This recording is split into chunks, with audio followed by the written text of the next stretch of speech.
Olivier Giroud ou le phénix du football français. Hier, le joueur a marqué 2 buts lors du premier match du mondial du Qatar.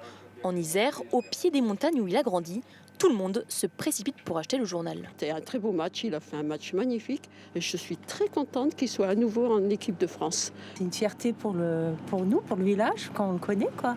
On a connu les classes ensemble, on a été au collège, donc super, ça fait plaisir de pouvoir partager cette émotion avec un footballeur qui est du coin, quoi.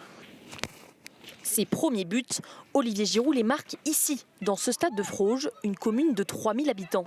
À 6 ans, il suit les pas de ses grands frères et obtient sa première licence de foot. Alors ici, c'est le vestiaire où Olivier Giroud se changeait. C'était là où vous avez l'habitude de venir tous les mercredis. Très vite, les mercredis se transforment en journée entière d'entraînement, un potentiel qui ne passe pas inaperçu. Il ne supportait pas de perdre, c'était un gagneur.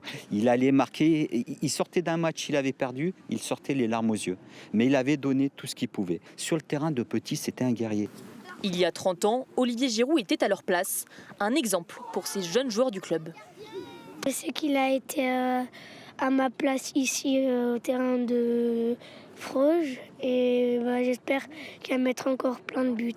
Il vient de Froges, il est jusqu'au Milan, maintenant il est au Qatar.